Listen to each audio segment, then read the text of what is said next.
ఓం మహాగణాధిపతయే నమః. ఓం గురుభ్యో నమః. ఓం శ్రీమాత్రే నమః. పరమేశ్వర స్వరూపమైనటువంటి జ్యోతిష, వాస్తు మరియు ఇతర అనేకమైనటువంటి శాస్త్రములను మనకు అందించినటువంటి మహర్షులకి నమస్కారం. హయగ్రీవ హయగ్రీవ హయగ్రీవేతియో వదేత్ తస్య నిస్సరతే వాణి జహ్నుకన్యా ప్రవాహవత్. అరుణాం కరుణాతరంగితాక్షీం ధృతపాశాంకుశపుష్పబాణచాపాం అనిమాదిభిరావృతాం మయూకైః అహమిత్యేవ విభావయే భవానీం. శ్రీమాత్రే నమః. ప్రేక్షకులకి ఆ లలితాంబిక అమ్మవారి యొక్క అనుగ్రహం పరిపూర్ణంగా కలగాలని మనస్ఫూర్తిగా కోరుకుంటూ మనం ఈరోజు చెప్పుకోబోయే టాపిక్ ఏమిటి అంటే, మనము నిత్య జీవితంలో పడుతున్నటువంటి ఇబ్బందులు ఏవైతే ఉన్నాయో అది పూర్వజన్మ కర్మ వల్ల ఏర్పడుతూ ఉంటుంది. దీనికి గరుడ పురాణంలో ఒక జీవుడు పూర్వజన్మల్లో ఎటువంటి బ్యాడ్ కర్మ చేయడం వల్ల ఎటువంటివి అనుభవిస్తాడు అని చెప్పడం జరిగింది. అదేవిధంగా మనకి లలితా సహస్రనామాల్లో అనేకమైనటువంటి అంటే 1000 నామాల్లో ఒక్కొక్క నామము ఒక్కొక్క సంబంధించినటువంటి కర్మని దగ్ధం చేసి మీకు రిలీఫ్ని ఇస్తుంది. మీరు చేరుకోవాల్సిన గమ్యాన్ని చేరుకునేలాగా అమ్మవారు మిమ్మల్ని పట్టుకొని నడిపిస్తూ ఉంటుంది.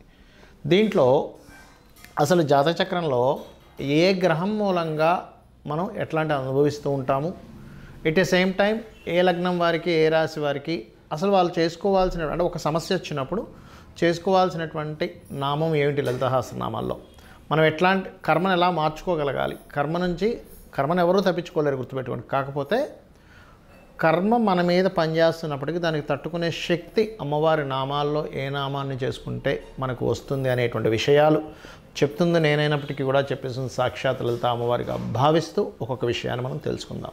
చాలామందికి ఏమవుతుంటుందంటే, ఒక డెసిషన్ తీసుకునే విషయంలో, లేకపోతే ఒక ధైర్యం చేసే విషయంలో, ఒక కమ్యూనికేట్ చేసే విషయంలో ఒక అగ్రిమెంట్ రాసుకోవడం వల్లే వాళ్ళకి లైఫ్ టర్న్ అవుతుంది, ఒక మంచి టర్న్ తీసుకుంటుంది. అసలు అది జ్యోతిషాస్త్రంలో దాన్ని ఎక్కడ చూడాలి, అది ఎక్కడ మీకు ఆ ప్లానెట్ ఇబ్బంది పడ్డప్పుడు ఏ రోజులు అసలు చేయకూడదు, గుర్తుపెట్టుకోండి. కొంతమంది అగ్రిమెంట్ నాకు పలానా రోజు చేశాను నాకు బాగా కలిసి వచ్చింది అంటాడు. అది ఇంటి అగ్రిమెంట్ కావచ్చు, బిజినెస్ అగ్రిమెంట్ కావచ్చు, ఎనీ అగ్రిమెంట్, ఒక ల్యాండ్ కొనుక్కునే అగ్రిమెంట్ కావచ్చు. అది జ్యోతిష్ శాస్త్రంలో 3వ స్థానము అంటారు. 3rd హౌస్ అంటే మీ లగ్నం నుంచి 3వ అధిపతి. అది ఎనీ లగ్న. మీకు గనక ఏ ప్లానెట్ బాగుందో అంటే రవి నుంచి మనకి రాహుకేతువుల వరకు 9 గ్రహాలు, అందులో రాహుకేతువులను పక్కన పెట్టేస్తే, అంటే రాహుకేతువులను కూడా ఎలా తీసుకోవాలో చెప్తాను. ఇప్పుడు రవి బాగున్నాడు మీ జన్మజాతకంలో. బాగుండడం అంటే ఏంటి, ఇక్కడ రవి సూర్య భగవానుడు అంటే ప్రతి ప్లానెట్కి ఇది వర్తిస్తుంది. బట్ ఒక ప్లానెట్తో నేను మీకు చెప్తున్నాను ఎగ్జాంపుల్. సూర్య భగవానుడు ఎక్కడా కూడా పాపగ్రహాలతో లేకుండా ఒక మంచి పోర్ట్ఫోలియో కలిగి శుభగ్రహాలతో ఉంటే రవి బాగున్నాడు అని అర్థం. అలాగే ప్రతి గ్రహానికి తీసుకోండి. మీకు ఏ గ్రహం బాగుంటే ఆ రోజు మీరు అగ్రిమెంట్ చేయండి, అదే మీకు శ్రీరామ రక్ష, గుర్తుపెట్టుకోండి. రవి బాగున్నాడు సండే రోజు అగ్రిమెంట్స్ చేయండి. అది బిజినెస్ అగ్రిమెంట్ కానివ్వండి, ఒక ప్రాపర్టీ కొనుక్కోవడం కానివ్వండి, ఒక ప్రాపర్టీ లీజ్ తీసుకోవడం కానివ్వండి, లేకపోతే ఒక నిశ్చయ తాంబూలాలైనా సరే, ఆఖరికి చూడండి మనకి పెళ్లి చూపులు అంటూ ఉంటారు, అదైనా సరే ఆ రోజే చేయండి. Is most important. అది రవి బాగున్నాడు సండే, చంద్రుడు బాగున్నాడు సోమవారము, బాగోలేడు ఖచ్చితంగా అవాయిడ్ చేయండి నా మాట విని. బుధుడు బాగున్నాడు లేదా బుధ రాశుల్లో ఎటువంటి పాపగ్రహాలు లేవు. ఇక్కడ ఏంటంటే గ్రహంతో పాటు ఆ రాశుల్లో ఏ గ్రహాలు ఉన్నాయో చూసుకోవాలి. అప్పుడు ఖచ్చితంగా మీరు బుధవారం రోజే అగ్రిమెంట్స్ చేసుకోండి. బుధవారం రోజే పెళ్లి చూపులు చూడండి. బుధవారం నాడే ఏదైనా బిజినెస్ దానికి సంబంధించిన ఏదైనా మూమెంట్ తీసుకోండి. శుక్రుడు బాగున్నాడు శుక్రవారం, శుక్ర రాశులు బాగున్నాయి శుక్రవారమే అగ్రిమెంట్స్ చేయండి. కుజుడు బాగున్నాడు, అందరూ అనుకుంటారమ్మో మంగళవారం చేయకూడదు, ఏం లేదు. కుజుడు బాగుంటే మంగళవారమే యోగిస్తుంది. గురువు బాగున్నాడు 100%, గురువారం. శని బాగున్నాడు శనివారం. అయితే సరే పలానా రోజు నేను చేశానండి, నాకు ఇప్పుడు చూసుకుంటే ఈ గ్రహం బాగాలేదు, అదే రోజు నేను అగ్రిమెంట్ చేశాను, అందువల్ల నాకు ఇబ్బంది వచ్చింది. లేదా దానికి సంబంధించిన నక్షత్రాలు ఉంటాయి. ఉదాహరణకి అశ్విని, మక, మూల, కేతు నక్షత్రాలు, కేతు పాడేయడు, ఆ నక్షత్రాల్లో చేసినా సరే ఇబ్బంది వస్తూ ఉంటుంది. అలాగే కొన్ని లగ్నాలు ఉంటాయి, కొన్ని ముహూర్తం ఉంటుంది, దట్ ఈస్ డిఫరెంట్ కేస్. అంత ముహూర్తం అంటే అది వేరే భాగం అదంతా కూడా. కానీ నేను పలానా రోజు చేశాను, నేను ఇప్పుడు చూసుకున్నా ఆ గ్రహం ఏమో నా చాట్లో బాగాలేదు, బట్ అందుకే నాకు ప్రతిదీ ఆటంకం కలుగుతుంది. కొంతమందికి తెలియదు, కానీ అది చేసినప్పటి నుంచి కొన్ని ఆటంకాలు జరుగుతూ ఉంటాయి లైఫ్లో. దానికి గల కారణం ఏమిటి అంటే అక్కడ పర్టికులర్గా మీకు ఆ ప్లానెట్స్ యొక్క బలం సరిగ్గా లేకపోవడం. ఆ థర్డ్ హౌస్ లార్డ్ అతనే అయ్యి మూడో అధిపతి రవి అయితే ఆదివారము ఇలా ఎప్పుడైతే పాడయ్యాడో దానివల్ల అవుతుంది అంటే మీరు రవికి అయితే రవి పాడయ్యాడు ఆ రోజు ఆదివారం చేశాను అన్నప్పుడు గోధుమలు దానంగా ఇవ్వడం, సూర్య నమస్కారాలు చేస్తూ ఉంటే దాన్ని క్లియర్ చేసుకోగలుగుతారు. చంద్రుడైతే బియ్యము, కుజుడైతే కందులు, బుధుడైతే పెసలు, గురువైతే శనగలు, అదేవిధంగా శుక్రుడైతే బొబ్బర్లు, శని అయితే నువ్వులు, తెల్ల నువ్వులు, అండ్ రాహు అయితే మినుములు, కేతు అయితే ఉలవలు దానంగా ఇవ్వచ్చు. అంటే ఏమిటి, ఈ దానాలు ఇచ్చుకొని కూడా కొంత క్లియర్ చేసుకోవచ్చు. కాకపోతే ఒకటి, మీరు ఎనీ అగ్రిమెంట్ రాసేటప్పుడు ఒక విషయం గుర్తుపెట్టుకోండి. ఆ అగ్రిమెంట్ చేసేటప్పుడు ఒక్కసారి మీరు గణపతిని తలుచుకోండి. అప్పుడు ఏమవుతుందంటే మీరు చేసే అగ్రిమెంట్లో ఏదైనా ఇబ్బందులు ఉన్నా, ఏదైనా మధ్యవర్తిత్వంగా వెళ్ళి చేసే దాంట్లో ఎక్కడైనా డిఫెక్ట్ ఉన్నా ఆ ముహూర్తంలో ఆ గ్రహం వల్ల అక్కడ గణపతి యొక్క అనుగ్రహంతో అది క్లియర్ అవుతుంది. రెండవది, ఓం కర్పూరవీటికామోద సమాకర్ష దిగంతరాయ నమః అని నామస్మరణ చేయండి. మీరు ఒక అగ్రిమెంట్ చేశారు, దానికి ఎక్కువగా లా రిలేటెడ్ ఇష్యూస్ ఎక్కువగా వస్తున్నాయి, లీగల్ లేదా ఒక్కొక్కసారి గవర్నమెంట్ రిలేటెడ్ ఇష్యూస్ ఎక్కువగా వస్తున్నాయి అంటే మీరు సూర్య భగవానుడి చేసుకోండి.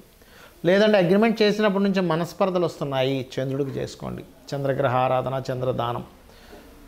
లేదంటే అగ్రిమెంట్ చేసినప్పటి నుంచి మిస్కమ్యూనికేషన్స్ ఎక్కువ అవుతున్నాయి, బుధుడు ఎక్కడో ఇన్వాల్వ్ అయ్యాడు మీ అగ్రిమెంట్ టైంలో బ్యాడ్గా. లేదు అగ్రిమెంట్ చేసిన చాలా టర్మ్స్ అండ్ కండిషన్స్ చాలా బాగున్నాయి, కమ్యూనికేషన్స్ బాగున్నాయి, బుధుడు బాగున్నాడు. అలా కాదండి, అగ్రిమెంట్ చేసినప్పటి నుంచి లీగల్ ఇష్యూస్ ఎక్కువ అవుతున్నాయి, వీనస్ అండ్ జూపిటర్ ఎక్కడో పాడయ్యాడు. అగ్రిమెంట్ చేసినప్పటి నుంచి అసలు పనులే దొరకట్లేదు, సాటర్న్ పాడయ్యాడు. అగ్రిమెంట్ చేసినప్పటి నుంచి ఈగో క్లాషెస్ ఎక్కువ వస్తున్నాయి, సన్ పాడయ్యాడు. ఈ అగ్రిమెంట్ చేసినప్పటి నుంచి ప్రతిదీ ఆటంకాలే, కేతు ఎక్కడో ఇన్వాల్వ్ అయ్యాడు. అగ్రిమెంట్ చేసినప్పటి నుంచి భయం పట్టుకుందండి అంటారు కొంతమంది. అమ్మో అక్కడ అడ్వాన్స్ ఇచ్చాను, అక్కడ నుంచి ఏదో తెలియని భయం, రాహు ఇన్వాల్వ్ అయ్యాడు. అంటే మీరు పర్టికులర్గా ఒక గ్రహం దాని యొక్క అధిష్టాన దేవతకి సంబంధించి చేస్తూ ఈ భయం పోవాలి అంటే ఓం కనకాంగద కేయూర కమనీయ భుజాన్వితాయ నమః అని నామస్మరణ చేయండి, అన్ని విధాలు బాగుంటుంది. మీరు ఒకటే గుర్తుపెట్టుకోండి, ఎప్పుడు కూడా ఒక విషయం మీద మనకి ముందుకు వెళ్ళలేకపోతున్నాము అంటే ఆ పర్టికులర్ భావము, ఆ పర్టికులర్ గ్రహము యొక్క ప్రభావం ఉంది. చిన్న ఎగ్జాంపుల్ చెప్తాను. ఒక మనిషికి నీరసం వస్తుంది అనుకుందాం, కాసేపు బాగా నీరసంగా ఉంటున్నాడండి ఎప్పుడు అన్నప్పుడు డాక్టర్ గారు చెకప్ చేసి ప్లేట్లెట్స్ తగ్గాయా, గాలి అందట్లేదా, లేకపోతే బ్లడ్ తగ్గిందా, లేకపోతే ఇంకేమిటి అసలు వైటమిన్స్ తగ్గాయా, ఏ వైటమిన్స్ తగ్గాయి అని చెక్ చేసి పర్టికులర్ వైటమిన్స్ పెరగడానికి కొన్ని క్యాప్సూల్సో లేకపోతే కొన్ని ఇవి ఫుడ్డో మార్చుకోమని చెప్తారు. అంతేగాని అన్నిటికీ ఆపరేషన్ చేసేటి తీసుకెళ్ళి, అవునా కదా? అలాగే మీ పర్సనల్ చార్ట్లో మీరు పుట్టినప్పుడు ఉండే జాతక చక్రం ఏదైతే ఉందో దాంట్లో మీ లగ్నం ఏమిటి, మీకు ధనాన్ని ఇచ్చేటువంటి ప్లానెట్ ఎవరయ్యారో అది పట్టుకోగలగాలి. డబ్బులు రావట్లేదు అని బాధపడుతుంటారు, అలా కాదు. మీకు ధనాన్ని ఇచ్చే ప్లానెట్ ఎవరయ్యారో, ఆయన ఎంత స్ట్రాంగ్గా ఉన్నాడు, ఎంత వీక్గా ఉన్నాడు. వీక్గా ఉన్నప్పుడు దాన్ని ఎలా స్ట్రాంగ్ చేసుకోవాలి. అలా కాదండి నేను ఏం మాట్లాడిన ఇబ్బంది వస్తుంది, అప్పుడు మీ కమ్యూనికేషన్ కారకుడు ఎక్కడున్నాడు, ఏమి సాధన చేస్తే మీ కమ్యూనికేషన్ స్కిల్స్ పెరుగుతాయి. ఇల్లు కొనుక్కోలేకపోతున్నాను, మీ పర్సనల్ చార్ట్లో 4th లార్డ్ ఎలా ఉన్నాడు, నేను సంతానం విషయంలో ఇబ్బందులు వస్తున్నాయి, మీ పంచమాధిపతి ఎలా ఉన్నాడు, డైలీ లైఫ్లో అనేక కష్టాలు అనుభవిస్తున్నాం, మీ షష్టమాధిపతి ఎలా ఉన్నాడు, బికాజ్ ఆఫ్ డైలీ లైఫ్ షష్టమాధిపతి. వివాహం అవ్వట్లేదు, లేకపోతే ఉద్యోగంలో సరిగ్గా లేదు, వ్యాపారంలో సరిగ్గా లేదు, లేనట్లయితే ఇంకా అనేకమైనటువంటి ఉంటాయి. వీటన్నిటికి ఒక్కొక్క దానికి ఒక్కొక్కగా పర్టికులర్గా ఒక్కొక్క విషయం ఉంటుంది అనేది ఫస్ట్ మీరు గుర్తుపెట్టుకోండి. అంతేగాని ఎంతసేపు ఎల్నాడ్సీన్ వచ్చింది అందుకే నాకు ఇలా అయిపోయింది, కాలసర్ప దోషం ఉంది అందుకే ఇలా అయిపోయింది, నారాయణ బలి చేయించుకోవాలి లేకపోతే నా జీవితం అంతా ఇంతే, అది కాదు జీవితం అంటే. గుర్తుపెట్టుకోండి, ఎప్పుడు కూడా భగవంతుడు ఒక సిస్టమేటిక్గా తయారు చేశాడు.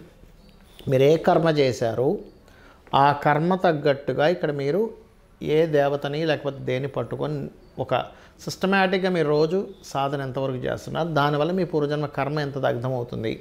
గరుడ పురాణంలో చాలా స్పష్టంగా మీరు పూర్వజన్మలో చేసినట్టు కర్మ ఏ రకంగా అనుభవించాలి అని మహావిష్ణువు చెప్పాడు గరుడుడికి. అంటే విష్ణువే స్వయంగా చెప్పాడు అంటే ఇక్కడ మనం అర్థం చేసుకోవాలి. దాని ఆధారంగా చాలామంది అంటుంటారు ఏమంటే మనం కర్మని మార్చలేమని. ఇది ఎలా ఉంటుందంటే కర్మను మీరు మార్చలేరు 100% అందులో ఎటువంటి డౌట్ లేదు. మరి ఎందుకంటే ఇదంతా చెప్తున్నారంటే చిన్న ఎగ్జాంపుల్ చెప్తాను. ఇప్పుడు చలికాలం వచ్చింది, విపరీతమైన చలికాలాన్ని మనం మార్చలేం, కానీ చలి మనకి తగలకుండా, చలి మన మీద ప్రభావం చూపించకుండా ఒక స్వెటరో లేకపోతే ఒక హీటరో లేకపోతే ఒక మంట పెట్టుకుని దాని ముందైనా కూర్చోగలుగుతాం. మీ సర్కిల్ మీ వరకు ఆ చలిని అవాయిడ్ చేయగలుగుతారు, కానీ ఓవరాల్గా చలిని అవాయిడ్ చేయలేదు. అది ఎలాగో ఇది కూడా అంతే. బాగా ఎండ ఉంది, విపరీతం కుక్క పెట్టేస్తున్నాడు, ఏసీ రూమ్లో కూర్చోండి, ఎందుకు కుక్క పెడుతుంది అంటే ఏంటి, మీరు ఉండే ప్రదేశం కూల్ అయిపోయింది. బయటంతా ఎండ ఉన్నా అసలు మీరున్న ప్రదేశం ఎలా అయితే కూల్ అయితే మీ వరకు మీరు ఎలా ఉన్నారో హ్యాపీగా, అలాగే మీకు ఒక మంత్రం అనేటువంటిది ఏదైతే ఉందో లలితా సహస్రనామాల్లో ఇప్పటివరకు నేను ఏవైతే చెప్పానో అవి 100% మీకు ఒక రక్షణ కవచంలా నిలబడి మీరు హ్యాపీగా ఉండేలాగా అమ్మవారు చూసుకుంటుంది. ఇది 100% సత్యం, గుర్తుపెట్టుకోండి. ఒక దేవతను ఉపాసించండి, ఒక అనుష్ఠానంగా చేయండి, నిత్యము ఉదయం సాయంత్రం పూజ చేయండి, ఒక మంత్రం తీసుకోండి, మీరు టాప్ పొజిషన్లోకి వెళ్ళకపోతే అడగండి. శ్రీమాత్రే నమః.